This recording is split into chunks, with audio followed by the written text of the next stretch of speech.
여러분 안녕하세요. 월간 서울경제TV 신유정입니다. 올해도 벌써 절반이 지나갔습니다. 조금 어려웠던 상반기가 지나가고 이제 하반기 시장이 시작된 건데요.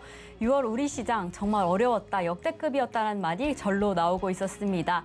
글로벌 주식시장 하락률, 지표에서 하락률 1, 2위를 우리 코스닥, 코스피가 차지했을 만큼 그 하락세가 조금 대단했었는데요. 그리고 이에 지금 시장 곳곳에서 경기 침체에 대한 경고 때문에 정말 초긴장 상태의 연속이었습니다. 정말 이런 시기에 어떻게 투자 진행하셔야 할지 고민이 너무 많으셨을 텐데요. 그래서 저희 방송이 오늘 함께합니다. 이럴 때일수록 앞으로 어떤 전략 가져가셔야 하는지 시장 상황에 대한 더 든든한 분석과 조언을 오늘 저희가 함께합니다. 두 전문가님 모시고 함께하겠습니다. 박창윤 메이크 이사님 그리고 이재모 아리스 독립리서치 대표님 나와 계십니다. 안녕하세요. 안녕하세요. 안녕하세요. 네, 만나서 반갑습니다. 네, 저희가 이제 오늘 본격적으로 이야기 나누기 앞서서요. 정말 저도 오늘 주식하면서 요즘 증시 어떻게 대응해야 할지 조금 감이 안 오더라고요. 네. 요즘 증시 상황 좀 어떻게 보시나요?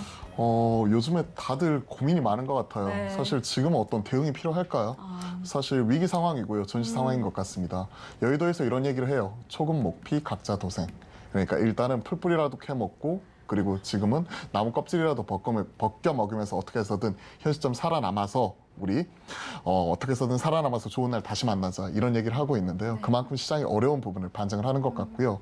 이거는 시청하고 계시는 개인 투자자들 뿐만이 아니라 여의도에 있는 전업 투자자, 전문 투자자들 다들 마찬가지인 것 같습니다. 그만큼 역대급 하락장 지속이 되고 있고요. 이런 상황에서 현 시점에서 어떤 식으로 대응을 해야 될까 고민이 많아지는 것 같은데 저는 이렇게 생각을 합니다. 지금은 쉽게 팔기에도 어렵고요. 그렇다고 뭘 사자니 살 돈도 없고 그다음에 그럴 용기도 부족한 것 같아요. 지금은 지진이 막 이렇게 나고 있는 상황이니까 지진에서 좀 한 발짝 물러서서 시장을 좀 차분하게 바라볼 필요가 있을 것 같고 어느 정도 이런 강진 이후에 여진이 계속 남아있잖아요. 그런 부분이 좀 지난 이후에 그 이후에 좀 차분하게 접근하는 게 좋지 않을까. 7월장 들어서 이제 하반기 들어서 좀 이런 반전의 포인트 이런 부분을 우리가 실적에서 찾아본다든지 또 밸류에이션 저평가되어 있는 종목을 찾아본다든지 이런 부분을 우리가 계속해서 해야 될 것 같습니다. 네. 사실 대표님 저희 상반기에 정말 위태로웠다, 위기가 많았다는 이야기 계속 이어갔었는데요. 저도 막 2300선이 깨지는 건 아닌지 정말 2200선의 공포에서 다들 긴장을 많이 하고 계신 모습이었습니다. 하반기에는 조금 괜찮아질까요? 지금 상황에서는 하반기도 사실은 어두워 보이기는 하는데요. 네. 그렇다고 저는 이제 그렇게 생각을 합니다. 지금보다 더 나빠질 수 있을까? 혹시라도 더 나빠진다 하더라도 그게 꼭 나쁜 것만 아닐 수도 있다 이렇게 생각을 갖고 있습니다. 그 이유들은요. 이게 주식시장에서는 이런 이야기들이 있습니다. 그러니까 가장 큰 리스크는 뭐냐면 많이 올랐을 때라는 거죠. 그러니까 잘 우리가 기억해 보시면은 작년에 3,300 넘어갈 때는 굉장히 높은 시절이잖아요. 그러니까 이럴 때는 어떻게 보면 많은 기업들의 주가가 높았던 시절이죠. 그러니까 이럴 때는 사실은 굉장히 큰 리스크 요인이었다 이렇게 볼 수 있을 것 같고요. 하지만 그때는 시장 분위기 어땠습니까? 굉장히 시장 좋아서 더 갈 것처럼 그런 분위기였는데 지금은 여튼 주식을 잘 보시게 되면 굉장히 많이 싸진 기업들이 많아졌습니다.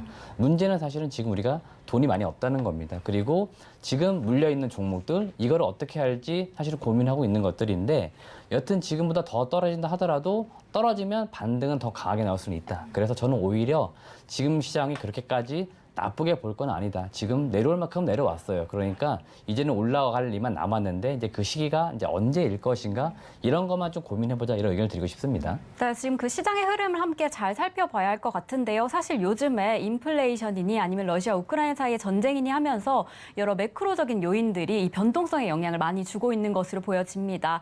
그리고 이에 더해져서 지금 반대 매매의 공포세, 지금 투자자들이 정말 긴장을 고조하고 있는데요. 언제쯤 되면 우리 투자자들, 특히나 개인 투자자분들의 마음의 짐을 좀 덜어주실 수 있을까요? 이런 부분이 언제쯤 그럴지 제가 여쭤보고 싶어요. 그쵸. 앵커님께. 언제쯤 이런 부분이 좀 마무리가 될까요? 그러게요. 상황이 조금 다 정리가 돼야 그렇죠. 할 어느 정도 텐데. 시장에서 상황이 정리되는 네. 어느 정도 시그널이라도 우리가 시장에서 포착을 해야 되는데 네. 그런 부분을 찾기가 어려울 만큼 지금이 수급의 악순환이 꼬리에 꼬리를 물고 이어지고 있는 이러한 상황인 것 같습니다. 최근에 뭐 수급 관련돼서 우리가 얘기를 할 때 반대 매매 공포 이게 사실은 이제 6월 말 정도 들어서서 이런 부분이 좀 본격화되었고요. 단기 저점을 잡아주는 것 아닌가 하는 이런 기대감이 좀 나타나고 있는 것 같거든요. 하지만 아직까지는 그러한 신호를 시장에서는 좀 찾기는 어려운 것 같습니다. 다만 우리가 여기서 우리가 참고해야 될 지표가 있는 거죠. 한 두 가지 정도만 말씀을 드려보고 싶은데요. 네. 일단 첫 번째는 원달러 환율이에요. 결국 이제 결자 해지해야 된다는 부분이죠. 최근에 이런 미래에 대한 불확실성과 그리고 이런 미국과 한국 간의 이런 금리 역전 이런 부분에 따른 우려감 이런 부분이 빠르게 반영이 되기 시작을 하면서 원달러 환율 자체가 치솟기 시작을 했죠. 13년 만에 뭐 1,300원 선 넘어서는 모습이었는데 이게 뭐 2010년대 중반에 그때 한 12년부터 14년까지 유럽 재정위기 나왔을 때도 그때도 1,300원을 넘지 않았었고요. 그리고 이번에 코로나 팬데믹 때도 넘지 않았었는데 이번에 드디어 넘어서는 모습이 나타났었죠. 즉 이런 부분 결자 해지해야 되는 부분을 보게 된다면 원달러 환율이 지금 1,300원까지 찍었다가 1,280원 선 왔다 갔다 하는 모습이 오늘도 일부는 포착이 되고 있는데요. 이러한 모습이 최소한 1,260원 선 밑으로 좀 떨어지는 모습이 나타나면서 어느 정도 위험 자산에 대한 이런 회피 심리가 좀 완화가 되는 모습이 나타나야 된다. 즉 원달러 환율이 하향 안정화되는 모습이 나타나면서 이와 연계되어 있는 외인의 수급 매도 공세가 약간은 멈추는 모습이 보여져야 된다. 즉 이런 부분을 생각을 하게 된다면 외인들이 지금 공격적으로 매도하다가 하루 사고 또 매도 이런 모습만 반복이 되고 있는데 외인들의 이런 매도세가 좀 멈추면서 매수세가 최소한 2, 3일 연속해서 나타나는 모습이 그래도 신호상으로 포착이 돼야 된다. 그러려면 원달러 환율 이런 부분이 안정이 돼야 되는 거고 두 번째는 앞에서 우리가 반대 매매 얘기를 했었잖아요. 반대 매매 관련된 공포 이런 부분이 좀 완화가 되는 모습이 나타나야 돼요. 11거래일 연속에서 지금 연속적으로 신용장고가 급감하는 모습이 나타나고 있고요. 제가 금주 체크를 해보았을 때 한 8,400억이 넘게 하루 만에 신용장고가 급락이 나왔었거든요. 이러한 부분을 생각을 하게 된다면 제가 지난 올해 들어서 이게 가장 크게 이렇게 신용장고가 급감한 부분이에요. 그런 부분이 어느 정도 좀 완화가 되면서 신용장고가 후행적으로 움직이는데요. 한 2, 3일 연속에서 반등하는 모습 자체가 우리가 확인을 해야 된다. 즉 원달러 환율과 신용장고가 반등하는 모습 자체를 한 2, 3일 연속적으로 이렇게 우리가 확인을 하게 되었을 때 그래도 시장에서는 단기 저점을 잡았다. 혹은 좀 반전을 어느 정도 하나의 좀 그 트리거로서 이런 부분 자체가 우리가 확인할 수 있는 부분이다라고 얘기를 할 수가 있을 것 같네요. 그럼 대표님 어떻게 생각하실까요? 지금 이 변동성이 조금 진정이 되는 시기가 어떻게 찾아올까요? 일단 찾아는 오겠죠. 네. 찾아는 오는데요. 방금 우리 이사님 말씀해 주신 것처럼 지진 표현해 주신 것처럼 여지는 있을 것 같은데요. 반대 매매가 우리나라의 어떤 하락의 가장 큰 요인이다 이렇게 이야기들이 있는데 그거는 맞는 것 같습니다. 이거는 우리가 부정할 수 없는 사실이고요. 여러분들이 투자하시면서 이제 소위 말해서 빌려서 투자하는 자금들 이런 거는 저는 사실 투자할 때는 좋은 습관이라고 말씀을 드리지는 않아요. 그래서 여러분들이 주식을 투자할 때는 항상 여유 자금, 본인이 가지고 있는 현금 중심으로만 투자하자 이런 말씀을 드리고 있고요. 우리가 이렇게 현금을 가지고 가거나 또 여유 자금을 하는 어떤 투자 문화가 만들어질 때 우리나라의 어떤 증시 문화도 이런 식으로 반대 매매로 인해 가지고 급락하는 현상들은 없어지지 않을까 개인적으로 이렇게 생각을 하고 있어요. 그럼에도 불구하고 많은 분들이 아직도 신용으로 많이 매수를 하시는 경향들이 있기 때문에 그럴 경우에는 계속적으로 이런 식으로 증시가 떨어질 때마다 특히나 외국인들 같은 경우에는 이렇게 떨어질 때마다 이런 반대 매매 이런 걸 노리고 있거든요. 그러니까 이런 거는 썩 증시 자체로 볼 때는 좋지는 않기 때문에 반대 매매가 저는 안 좋다 이런 말씀을 드리는 것들이고요. 지금 데이터상으로 보시게 되더라도 대략 향후에 반대 매매로 3조에서 뭐 5조 원 정도까지 나올 수 있다 이런 의견도 나오는 것 같습니다. 지금 반대 매매로 인해 가지고 지금 신용 물량이 대략 한 18조 원 정도까지 낮아졌는데 여기서 3조에서 5조 더 빠지면은 대략 한 15조에서 2조까지 이렇게 내려갈 수 있다는 거죠. 따라서 반대 매매는 조금 더 나올 수 있다 이렇게 보시는 게 맞을 것 같습니다. 반대 매매 관련되어 가지고요. 지금 기존에 11거래 연속해서 빠질 때 기존 고점이 21조 7천억부터 18조 원까지 지금 3조 원 넘게 스트레이트로 빠졌고요. 기존에 2월 달에 있었던 반대 매매의 단기 저점은 20조 대략 6천억 정도였어요.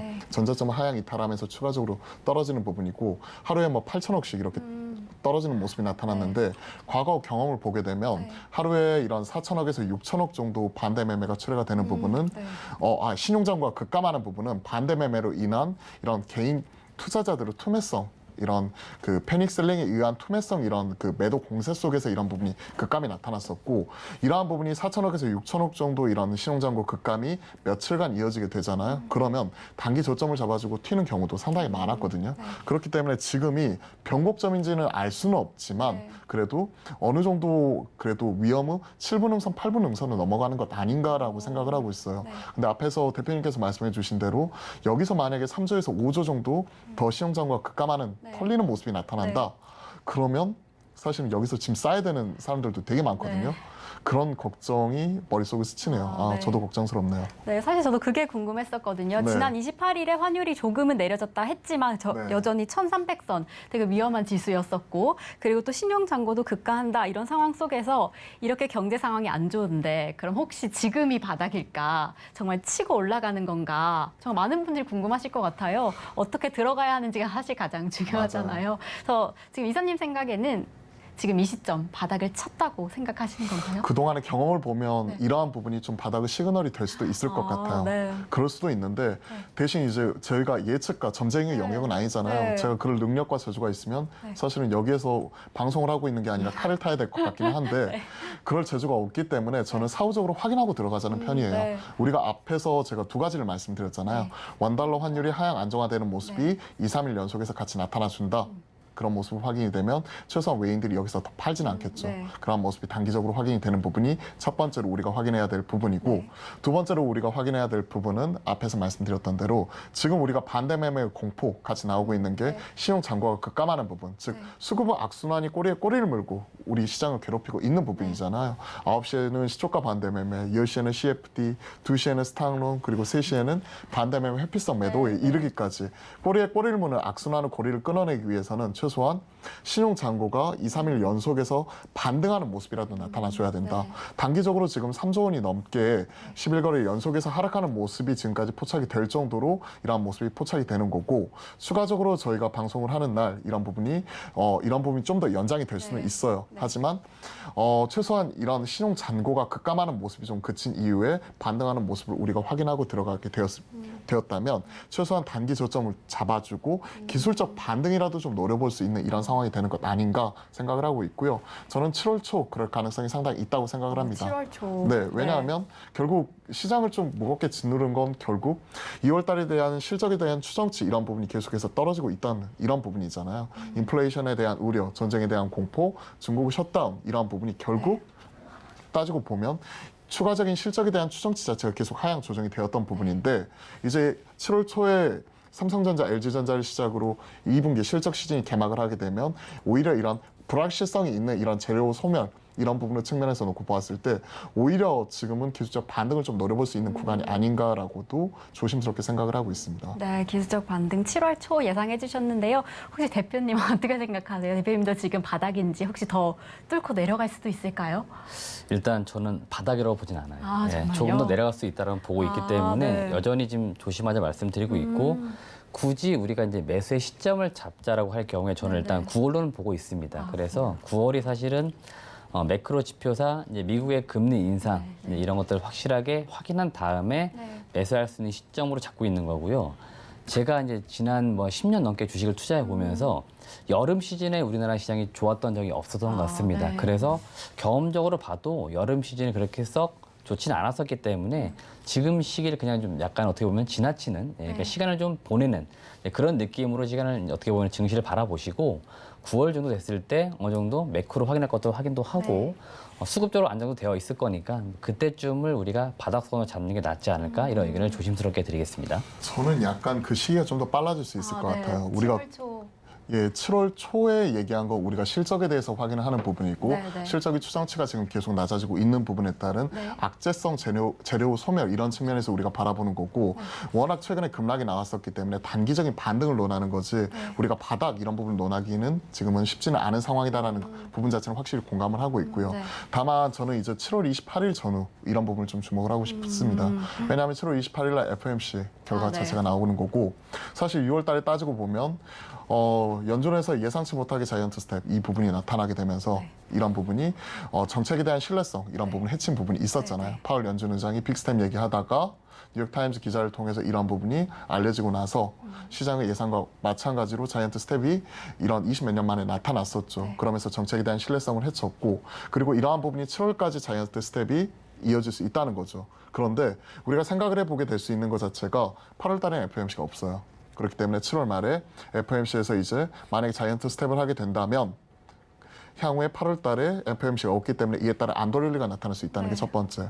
그리고 자이언트 스텝이 만약에 7월 달에 끝나고 우리가 지금 금리 예상 경로가 9월 달에 50bp, 즉 빅 스텝으로 넘어가는 모습만 나타나게 되더라도 더 이상은 급격한 금리 긴축에 대한 우려감, 즉 이젠 자이언트 스텝을 넘어서 빅 1까지 가는 것 아니냐 하는 우려감도 있었지만 9월 달에는 이런 50bp 빅 스텝 나오고 10월 달, 11월 달에는 이런 베이비 스텝으로 통화 정책이 정상 경로로 넘어서게 된다면 오히려 안 돌릴 시점이 9월 달이 아니라 오히려 한 7월 말에서 8월 초 이런 정도까지도 좀 더 빨리 당겨질 수도 있는 부분이거든요. 그런 부분을 생각을 하게 된다면 9월이다, 12월이다 되게 지금 사람들이 말이 많은데 네. 그러한 부분 확인하기 이전에 시장은 좀 먼저 반응할 수도 있을 반응을 할 수도 있을 것 같아요. 네.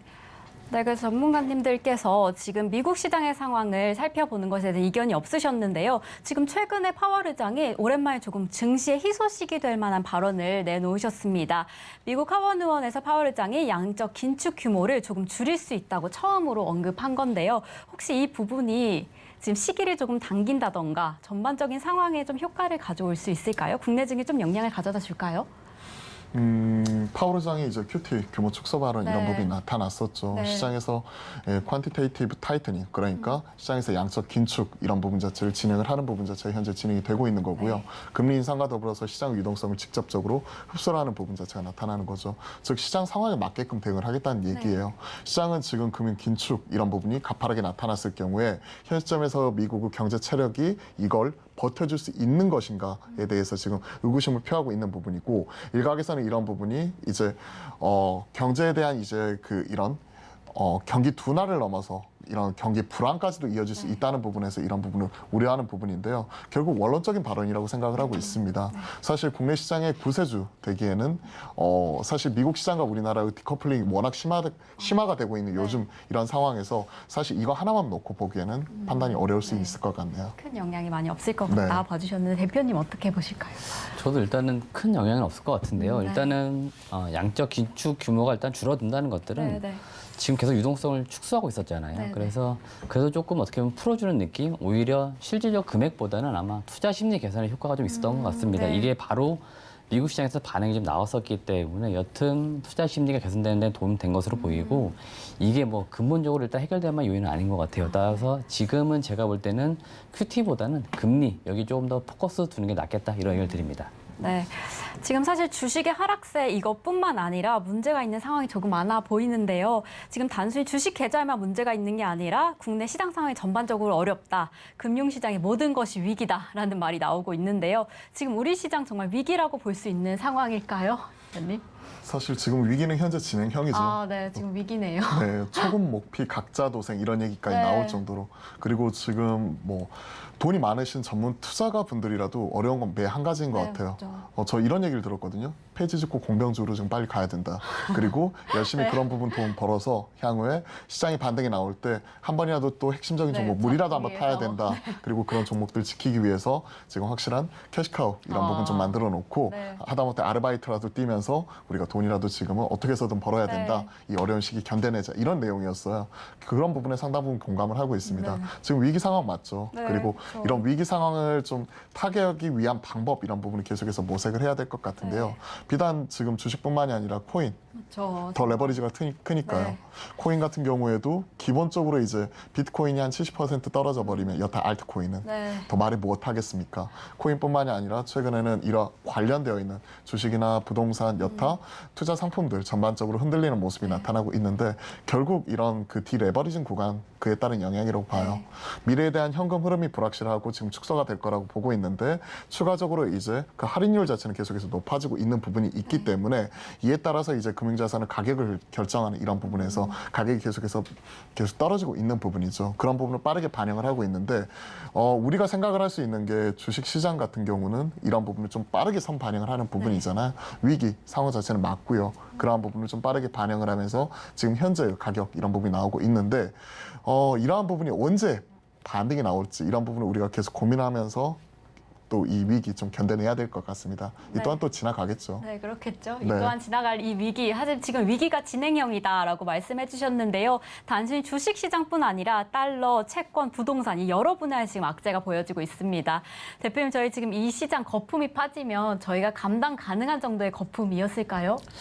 일단 제가 볼 때는 감당 가능하지 않을까 이렇게 생각하고 있어요. 네네. 우리가 위기를 많이 겪었었잖아요. 네, 과거에도. 그렇죠. 그래서 네. 지금이 어떻게 보면 또 위기일까 이런 생각도 해봅니다. 사실은. 이게 어떻게 보면 예상이 되었던 위기이기도 하지만 네네. 어떻게 보면 또 예상이 안 되었던 위기들 중에 하나잖아요. 이게 여튼 특히 올해 들어서 이 러시아 우크라이나 전쟁 이게 누가 예상을 했었나요? 그렇죠. 사실은 거기에서 좀 촉발이 되었던 뭐 인플레이션 이 많은 것들이 사실 지금의 어떻게 보면은 위기를 좀 초래하고 있다 이렇게 보고 있습니다. 만약에 전쟁이 안 터졌으면 지금 그래도 경기 상황이 이렇게까지 안 좋았을까? 또는 뭔가 우리가 이렇게 주식을 바라볼 때 뭐 위험스럽게 바라보고 있었을까? 이런 생각을 가끔씩 해봐요. 네, 그래서 맞아요.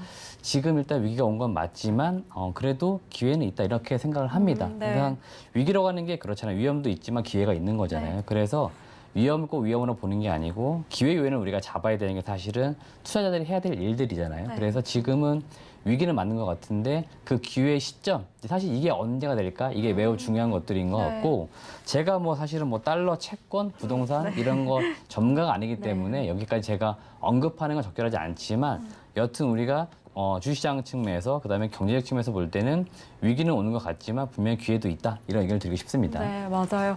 지금 다들 예상치 못하게 위기가 좀 빨리 찾아왔을 거라고 제가 느껴졌는데요. 뭐 코로나 이후에 바로 이렇게 전쟁이 찾아와서 상당 많은 분들이 좀 이 위기에 대응하지 못한 상태였을 거다라고 생각하는데 아까 대표님께서 말씀해 주신 것처럼 그 기회의 시점을 잡기 위해서는 좀 어떤 부분을 미리 공부하고 있으면 시점을 좀 미리 조금이나마 대응을 할 수 있을까요?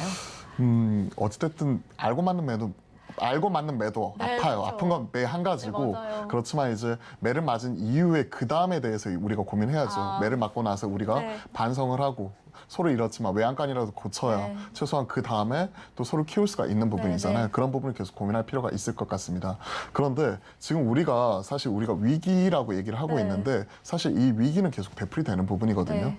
이런 것들을 좀 시계를 좀 앞으로 당겨가지고 이런 부분을 생각을 해보게 되면 결국 악재는 확대 재생산되고 앞에서 우리 이재모 대표가 얘기를 해주셨던 대로 지금 우리가 생각지도 못했던 이런 그 우크라이나 전쟁이나 전쟁이라던가. 그리고 중국의 셧다운 이로 네. 인한 공급망 둔화 그렇죠. 심화가 되는 거고 때늦은 또 이런 오미크론 확산으로 네. 인한 뭐 중국 쪽에서 이런 셧다운이 심화가 되면서 이런 부분이 인플레이션을 자극을 한 거고 이게 패드 쪽에서 이런 금융 긴축 속도를 가속화시키면서 이런 자산 가격 자체가 계속 축소가 되는 모습이 지금 계속 되풀이되고 있는 부분이잖아요. 네. 악재의 이런 재생산 측면에서 놓고 보았을 때 이런 부분이 지금 현재 위기의 정점을 지나가는지는 알 수는 없지만 작년 11월 중순 고점, 코스닥 고점이나 혹은 이제 코스피 기준 작년 6월부터 1년 넘게 빠졌으니까 그런 부분을 생각을 해보면 지금 고점 대비 30% 넘게 빠진 거잖아요. 네. 코스피 코스닥 이런 부분이 계속 나타나고 있기 때문에 어느 정도 이제 바닥 이런 부분을 좀 계속해서 우리가 확인해가는 과정 이런 부분이 계속 필요할 것 같고 위기의 이게 지금 어디 발바닥인지 모르겠지만 무릎 전후까지 오지 않았을까 네. 저는 이렇게 생각을 하고 있고 PBR 한 배 미만이니까 이런 부분 생각을 해보면 글로벌 금융위기 때 0.8배였거든요. 근데 지금 0.9배 선이니까 네. 어느 정도 좀 많이 떨어진 거 아니냐 이렇게 생각을 하고 있습니다. 그리고 뭐 위기 관련되어 가지고 우리가 이 부분은 좀 알고 넘어가는 게 나중에 우리가 위기를 극복하는 데 도움이 될 것 같아요. 네. 우리가 IMF 때를 생각을 해볼게요. IMF 때 IMF 위기를 극복을 하기 위해서 정부에서는 벤처를 육성을 하겠다. 그리고 내 소비를 진작시키기 위해서 카드 많이 써라 네. 하는 부분이 나타났었고 돈을 열심히 풀었죠. 네. 그게 이제 몇 년 지나서 2003년도 카드 사태가 터졌죠. 그러면서 1000만 인 카드라는 LG 카드가 신한카드로 넘어갔죠. 이게 또 되풀이됩니다. 2008년도에 글로벌 금융위기가 터지니까 또 미국에서 돈을 많이 풀었죠. 그러면서 이런 돈을 많이 풀다 보니까 이제 몇 년 지나서 2012년 들어서 유럽에서 재정 위기가 터져요. 돈 많이 풀어서 빚잔치 하고 있으니까 재정적으로 취약한 이런 국가들부터 이런 그 터지기 시작하면서 그때 당시에 뭐 피그스 관련돼서 뭐 그리스나 포르투갈이나 관련되어서 이런 유럽 재정 위기가 한 번 더 터졌었죠. 이번에도 마찬가지입니다. 2020년에도 또 코로나 팬데믹으로 인해서 시장이 흔들리는 모습이 나타나니까 시장에서 돈을 많이 풀었습니다. 그러한 부분이 또 결국 부메랑이 되어서 돌아오는 거죠. 돈을 많이 푼 이후에 이런 부분을 급격하게 축소하는 과정 속에서 예기치 못했던 인플레, 전쟁이나 중국이나 여타 이런 인플레가 이제 심화가 되는 모습이 나타나면서 다시 한번 자산 가격이 흔들리는 모습인데 역사는 계속 되풀이되는 부분이에요. 근데 IMF 때 우리나라 망했나요? 그리고 2009년도 이후에 그때 차장 정세까지 끝내고 나서 유럽 재정위기 나오고 나서 우리나라 망했나요? 그렇지 않았잖아요. 그런 것들을 생각을 해보면 위기는 항상 되풀이되는 부분이고 돈을 풀었다가 돈을 축소하는 과정 속에서 자산 가격이 급격히 축소가 되는 과정 속에서 나타나는 부분이니까 이 또한 우리가 받아들이고 결국 이제 지금은 시간을 녹이면서 시장과 일정 부분 좀 거리두기 하면서 차분하게 지켜보자 이렇게 좀 말씀드릴 수밖에 없을 것 같네요. 근데 역사는 되풀이되는 거니까 이 또한 지나갈 거라고 생각을 합니다. 네, 사실 위기를 미리 예측할 수는 없지만 그 기회를 잡는 것이 더 중요하다라고 해주셨습니다. 대표님이 투자자분들께 어떻게 기회를 잡아라 하는 조언 한마디 해주실 수 있을까요? 뭐 정신 바짝 지금 차리고 우리 이사님이 다 말씀해 주셔가지고 네네. 제가 추가로 더 뭐 말씀을 드려야 될까 싶은데요. 아, 네. 여튼 지금 사실 기회를 잡으려면 일단 시점이 중요한데 앞서 저는 이제 9월이라고 말씀드렸기 네, 때문에 그렇죠. 일단 시기가 제일 중요할 것으로 보이고 그 기간 동안 우리가 사실은 어떻게 보면 놀고 있는 건 아니잖아요. 그렇죠. 다 노동을 하고 다 일을 하면서 무언가 소득을 계속 벌어들입니다. 그래서 그 여유 현금을 지금은 어떻게 보면 계속 모아놔야 돼요. 그래서 네. 그 시기가 왔을 때 우리가 거기에 집중 투자를 해야 되니까 네. 그러기 위해서는 지금 시점에서는 현금을 최대한 모으는 전략 힘을 이게 모으고. 예, 중요하겠다 말씀드리겠습니다. 네, 지금 잔뜩 힘을 모으고 있으면 될 것 같은데요. 우리 살아남아야 될 것 같아요. 아, 맞아요. 듣다 살아남는 보니까 게 일단 관건인 것 살아남으려면 일단 앞에서 말했던 대로 뭐 네. B2 이런 아, 부분에 있어서 레버리지 네. 축소하는 거 네. 생각을 해야 될 것 같고 네. 일단 시청하시고 계시는 분들은 어찌됐든 자기 몸값 높이는 게 지금 제일 중요할 것 같아요. 네. 고정적인 캐시카우가 이럴 때일수록 정말 중요하거든요. 그렇기 때문에 저희야 뭐 폐지라도 짓고 공병이라도 짓고 이런 아르바이트 얘기를 했지만 지금 일을 하고 계시는 분들은 어찌되었든 직장에서 인정받고 자기 네. 몸값 높이고 그리고 향후에 이제 우리가 기회가 왔을 때 베팅을 세게 하기 위해서는 살아남아서 세게 하기 위해서는 결국 말 그대로 말씀해 주셨던 대로 돈을 열심히 모아야 되니까 지금은 섣부르게 뭐 급등하는 테마주 이런 거 쫓아가기보다는 하지 말고. 가지고 있는 현금 네. 잘 지키자 이렇게 네. 좀 말씀드려야겠네요. 네, 정말 잘 버티고 저도 방송 열심히 해가지고 그때 찾아올 캐시카우를 이제 미리 잘 모아둬야 될 것 같습니다. 사실 우리가 방송 초에 말씀한 것처럼 말씀 나눠주신 것처럼 지금 원달러 환율도 어려운 상황이고 지금 뭐 딱히 테마주 뭐 집중할 거에 대한 거는 딱히 뭐 언급할 건 없으실 것 같은데 뭐 그래도 정말 이 어렵죠. 와중에도 집중할 수 있는 강세가 있는 종목이 있을까요? 저는 요새 이제 곰곰이 생각하고 있는 게 어떤 네. 거냐면 올해 주도주가 과연 뭐였을까 또는 아. 뭐가 되었을까를 고민을 많이 해봤는데 네. 제가 연초에 로봇이 일단 주도할 때 이게 계속 갈 줄 알았었는데 네. 여튼 중간에 전쟁이 터지면서 완전. 이게 다 테마주처럼 다 무너졌는데 네, 네. 로봇이 제가 볼 때는 주요한 어떻게 보면 트렌드가 될 수는 있겠다 이런 생각을 가지고 있는데 로봇도 일단은 그냥은 아닌 것 같고요. 네.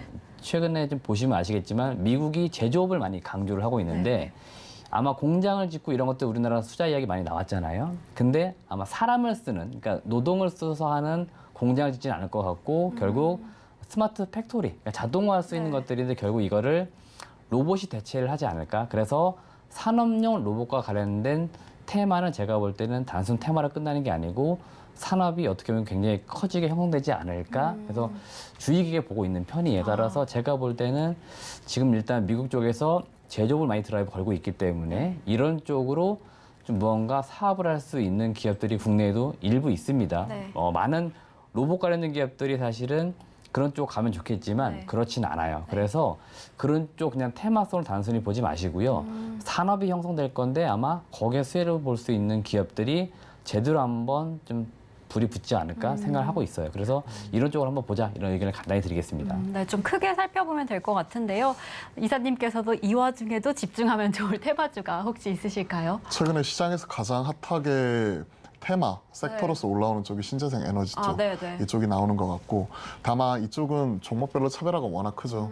예를 들어서 태양광 중에서는 OCI는 2분기에 실적 추정치가 꾸준히 올라가는 부분이 있지만 폴리실리콘은 원가로 써서 셀 모듈을 제작하고 있는 하나솔루션 같은 경우에는 실적 추정치가 계속 떨어지는 부분이기 때문에 좀 같은 섹터 안에서도 좀 차별화되는 모습이 나타나고 있다는 부분 이런 부분을 보면서 일단 태양광이나 풍력 이런 부분도 종목별로 각개전투해야 될 거라고 생각을 하고 있고요.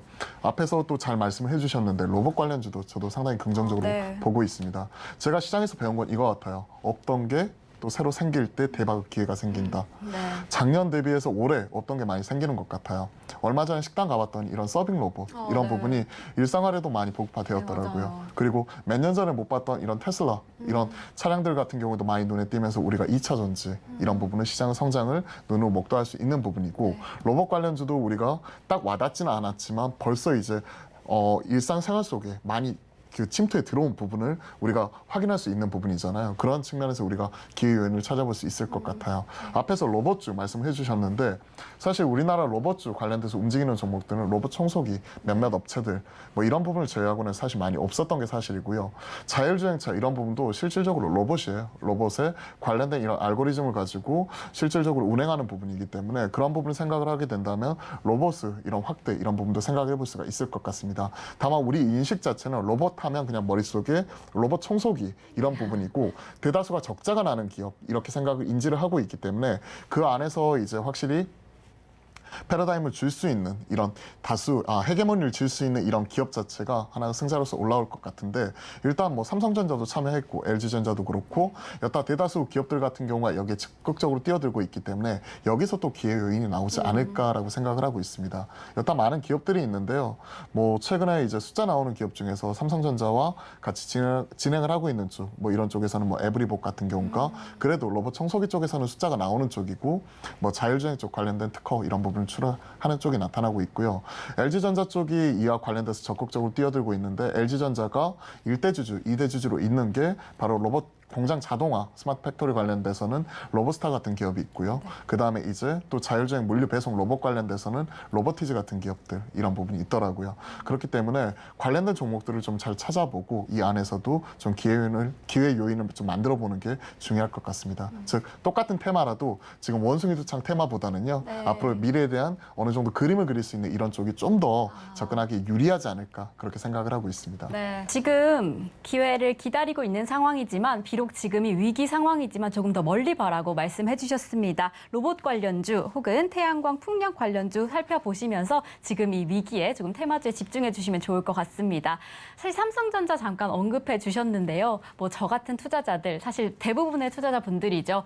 6월에 가장 큰 충격을 받은 점 중에 하나가 이 삼성전자의 오만전자, 네. 오만전자로 내려온 일이 아닐까라고 생각하고 있습니다. 지금 삼성전자뿐 아니라 SK하이닉스도 지금 9만 5천 원 하회하면서 이 든든하게 믿고 있었던 이 대형주들 약간 배신감을 느끼고 불안감을 사실 느끼셨을 텐데요.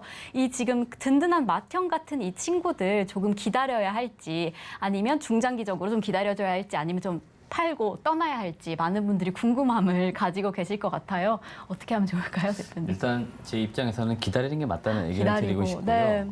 일단 삼성전자도 그렇고 하이닉스도 그렇고 일단 업황을 보기 전에 시총 상위 기업이잖아요. 네. 그래서 수급 요인이 전 강했다라고 봅니다. 그러니까 네. 외국인들이 지금 국내 증시를 계속 매도를 하고 있기 때문에 그 와중에 팔 만한 기업들, 그러니까 많이 가지고 있는 걸 팔 수밖에 없으니 당연히 시총 1위 삼성전자, 뭐 SK 하이닉스를 팔 수밖에 없었다. 그래서 저는 이 기업들이 일단 좋고 싫고 떠나가지고 팔 수밖에 없었던 요인들. 그래서 이 기업들이 매도가 강했던 것으로 보이고 그래서 삼성전자가 지금 6만 전자에서 5만 전자로 내려온 거고 네. 하이닉스도 지금 10만 대가 지금 깨지면서 내려온 상황들인데 여튼 지금 이 종목들이 계속 내려갈 수는 있습니다만은 다시 또 올라온다는 건 또 확실해요. 그래서 이 기업들을 투자를 좀 하면서 단순히 우리가 이거를 투기적으로 들어갔던 건 아니잖아요. 네, 그래서 이 기업들은 사실은 기다려줘야 됩니다. 그리고 이 기업들이 무겁기 때문에 올라올 때도 굉장히 오래 걸리지만 또 올라올 때, 그러니까 방향만 잘 잡아주면은 또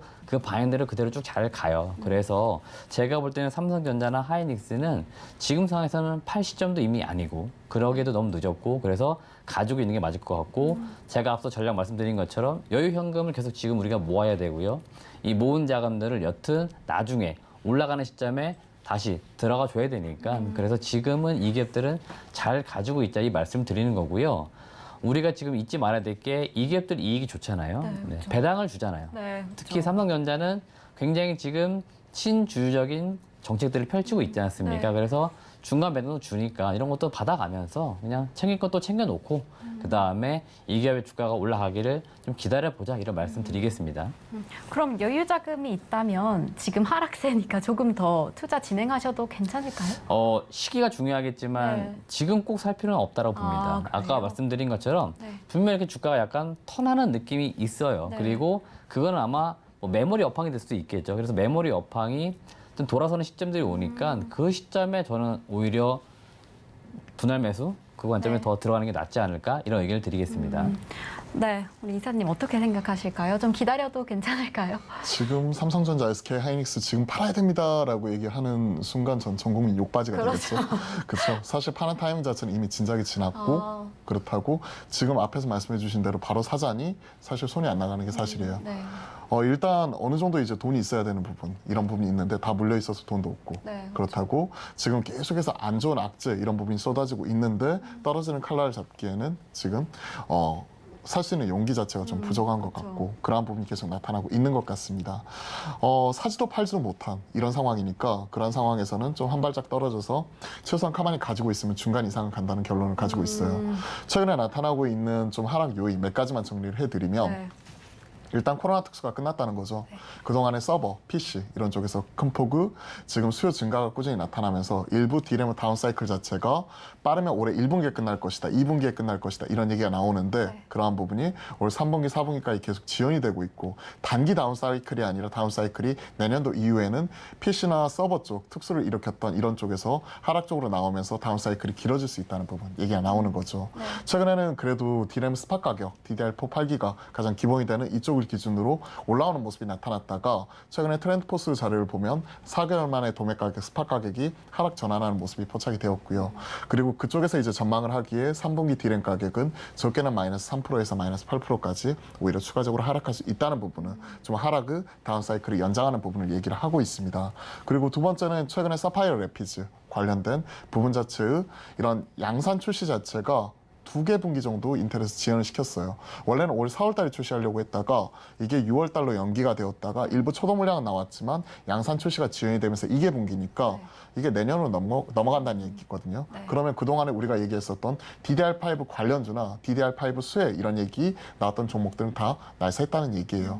그런 부분도 같이 나타나고 있는 부분이고 최근에 이제 삼성전자는 이런 부분뿐만이 아니라 스마트폰 이런 부분도 최근에 이런 출시 이런 부분 자체도 그러니까 출하한 물량 자체도 계속해서 축소가 되는 모습이 나타나고 있죠. 전반적으로 악재 이런 부분이 나타나고 있는 것 같습니다. 하지만 한 가지 확실하게 말씀드릴 수 있는 건 앞에서 말씀해 주셨던 수급적인 부분이라든지 이런 악재라든지 이런 부분은 안 좋을 때 항상 확대 재생산이 되고요. 시장이 턴하는 모습이 나타나게 되면 언제 그랬냐는 듯이 다시 한번 또 V자 반등 이런 부분이 나타날 수 있는 부분이거든요.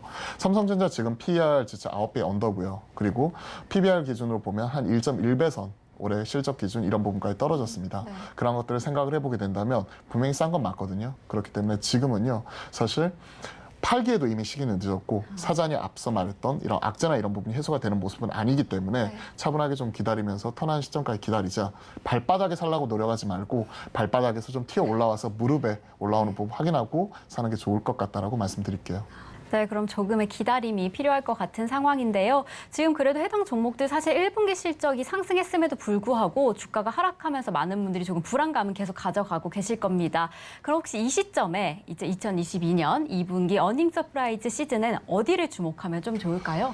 지금이 프리어닝 시즌이죠. 네, 6말 프리어닝 7초. 6말 7초고 7월 초에 삼성전자, LG전자부터 이제 잠정 실적 발표 시작을 통해서 이제 2분기 실적 추정치 계속 실적이 이제 발표가 될 거고 잠정 실적이 그러한 부분이 이제 7월, 8월 달 계속 이어질 것 같습니다. 그리고 나서 7월 달 FOMC 7월 말에 끝나게 되면 종목별로 완전한 각계 전투가 나오는 가운데 안도렐리 이런 부분이 좀 나타날 수 있는 기대감이 있는 상황인데요. 그러한 가운데서 최근에 그래도 한 달 전, 일주일 전 대비해서 실적 추정치가 상향 조정이 되는 기업들이 있어요. 예를 들어서 IT 내에서는 LG 이노텍이 최근에 애플 쪽 광학 솔루션 사업부 계속 그 부분은 실적 추정치가 상향 조정이 되면서 오히려 군계 일학처럼 올라오는 모습 자체가 나타나고 있고요. 네. 다만 향후 업황 자체는 좀 불투명하다는 부분 자체는 있지만 그런 부분이 IT 쪽에서는 눈에 많이 꼽히고 있었고요.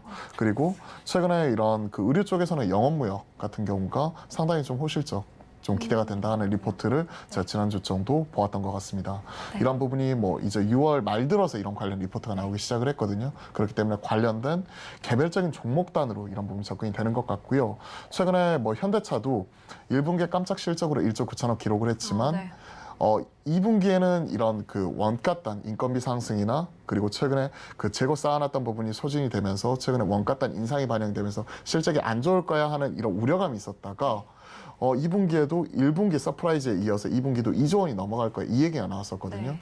현대차 기준으로 보게 되면 1분기 실적 추정치가 1조 6천억대였는데 1조 9천억대가 나오면서 서프라이즈가 나왔었고요. 지금의 추정치 자체가 2분기가 2조 원까지 올라가게 된다면 네. 실적으로서 확실하게 자기 존재 가치를 증명을 하는 부분이거든요. 이런 부분을 놓게 보면 종목별로 완전히 각계전도가 할 것 같은데 그 안에서도 확실히 실적으로 차별화되는 종목들은 지금 따로 떼어놓고 우리가 눈여겨보고 째려봐야 된다. 네. 이렇게 말씀드려볼게요. 네, 지금 대표님께서는 이 프리어닝 시즌에 어떤 종목에 주목하면 좋을지 어떤 의견 가지고 계실까요? 네, 일단 섹터별로도 확실하게 좀 구분을 지어야겠지만 네. 섹터 내에서도 종목을 좀 차별화해야 된다 이런 말씀 먼저 드리겠고요. 일단은 반도체를 잘 보시게 되면 삼성전자나 하이닉스가 주가는 사실은 많이 내려왔지만 실적은 좋습니다. 네. 그러면 이들 기업들이 실적이 괜찮다라고 놓고 볼 때는 그 밑에 단에 있는 밸류체인 기업들 중에서 아마 소재 업체들은 제가 볼 때는 실적은 나름대로 선방하거나 시장에서 기대한 것보다 좀 상회하는 흐름이 나올 가능성이 있어요. 대표적으로 원익 QNC라든지 솔브레인, 동진세미캠 이런 기업들이 대표적으로 삼성 쪽 라인, 그다음에 SK 하이닉스 쪽 라인으로 소재를 많이 공급하고 있는 업체들인데 이들 업체들은 여전히 지금 시장 상황이 안 좋은 것 같지만 실적 추정치에 있어가지고 잘 나온다 이런 의견이 굉장히 많습니다. 따라서 이들 기업들은 한 번씩 관심을 가지시면 좋을 것 같고요.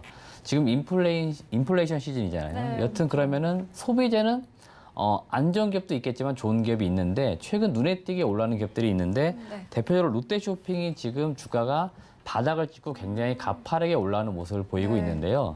롯데쇼핑이 연간으로 일단 볼 때는 지난 6년 동안 적자였다고 합니다. 단기 순이익이. 네. 근데 올해는 6년 만에 지금 흑자로 돌아선다 이야기 나오고 있고 단기적으로 2분기 실적만 놓고 보아도 작년도에 그렇게 썩 좋지가 않았는데 지금 2분기 나름대로 괜찮다 이런 의견이 나오면서 최근 들어 아마 주가가 시장이 빠짐에도 불구하고 6월 달에 잘 보시면 롯데쇼핑은 주가가 굉장히 많이 올라오고 있다 이렇게 보시면 되겠고요. 지금 뭐 좋은 이유들은 간단합니다. 여튼 사람들이 많이 활동을 하다 보니까 그에 따라서 필요한 것들이 많아졌다고 보시면 돼요. 그래서 패션, 좌파 이런 것들 많이 팔리고 있기 때문에 그런 측면에서 상당히 좋다라고 보시면 되겠고 오리온 같은 경우, 그러니까 식품주 중에서 오리온을 좀 눈여겨보시면 좋은데 오리온이 1분기에 다른 식품주들이 잘 갈 때 혼자 못 갔는데요. 최근 들어서 다른 종목들 다 빠지는데 오리온만 올라오고 있습니다. 오리온도 2분기 실적이 괜찮다는 의견이 지금 나오다 보니까 실적 추정치가 상향되고 있어요. 따라서 제가 볼 때는 2분기 실적 기대 종목 중에서는 오리온도 우리가 관심 있게 보자 이런 의견을 드리도록 하겠습니다. 네, 이찬희 대표는 이제 벌써 마지막 질문인데요. 사실 제가 이렇게 방송을 하다 보면 그래서 사야 돼 말아야 돼 라는 그렇죠. 가장 현실적인 질문을 주위에서 많이 하거든 해요. 그래서 그러니까 너무 좋은 이야기 해주셨지만 저희 시청자분들께 그리고 투자자분들께 가장 현실적인 조언들 한마디씩 해주실 수 있을까요? 네, 이사님 먼저 부탁드릴게요. 지금 만약에 어느 정도 기술적 반등이라도 7월 초에 나타나게 네. 되면 현금을 좀 사라고 말씀드리고 아. 싶어요. 현금을 사자. 현금을 사자. 현금을 사자. 좀 생소한 얘기일 네, 수도 있는데요. 그러게요. 주식을 사는 게 아니라 현금을 네, 사자는 얘기죠. 네. 즉 어느 정도 반등이 나오게 되면 우리가 앞에서 옥과 석을 구분하는 과정 속에서 지금 현재 실적의 추정치가 잡히고 있거든요. 그 안에서 유독 안 좋아지는 기업들을 어느 정도 좀 정리를 통해서 현금 비중을 좀 늘려놓는 게 네. 그래도 좀 위기를 헤쳐나가는 데 있어서 어느 네. 정도 좀 도움이 되지 않나 생각을 하고 있고요. 어찌됐든 지금은요. 무조건 살아남아 있어야 네. 우리가 또 좋은 날 이렇게 볼 수가 있는 부분이니까 네. 향후에 또 좋은 시기가 와서 베팅을 세게 하기 위해서는 우리가 살아남아 있어야 되는 부분이고 네. 결국 살아남기 위해서는 현금 유동성 이런 부분이 충분히 있어야 되는 부분이거든요. 지금 누구나 힘들고 어려운 부분이 사실이에요. 그렇죠. 시청하고 계시는 여러분만 힘든 게 아니라요. 앉아있는 저도 힘들고 제 주위에 뭐 100억, 200억 많이 가지신 분들 힘든 분 저도 많아요. 힘들고, 네. 그렇죠. 가까이 계신 분 중에서 네. 힘든 분 분명히 많을 네. 것 같아요. 또 지금 앵커님도 힘들다고 하시니까 한 가지 그래도 위안을 삼은 게 나만 힘든 거 아니잖아요. 네. 다 같이 힘듭니다. 네. 다 같이 힘들고 어려운데 힘들고 어려운 시기 잘 이겨나가기 위해서는 우리가 반등이 나왔을 때 현금을 좀 사보자 이렇게 같이 말씀을 드려볼게요. 네, 위기를 헤쳐나가기 위해서 지금 현금 보유 그리고 열심히 일하기 이렇게 조언해 주셨는데요. 그렇죠. 몸값 높이기. 네, 대표님 혹시 한마디 좀 현실적인 조언 한마디 편하게 부탁드리겠습니다. 네, 저희 같은 사람들이 맨날 이렇게 방송 나오면 하는 이야기 있잖아요. 시장 안 좋은데 그러고 꼭 종목 추천하고 나가요. 네, 사랑 얘기잖아요. 그래서 저는 오히려 이사님과 반대로 이런 의견을 드리고 싶습니다. 지금 여러분들이 혹시라도 관심을 두고 있는 종목이 있으시면은 일단은 사십시오. 왜냐하면은 제 모토는 그렇습니다. 뭐냐면 일단 주식은 언제 사는 거냐면 쌀 때 사는 거라는 거죠. 그러니까 지금 일단은 싼지 비싼지를 반드시 판단하십시오. 근데 내가 살려고 하는 기업이 여전히 비싼 것 같다 그러면 사면 안 되는 거고 네.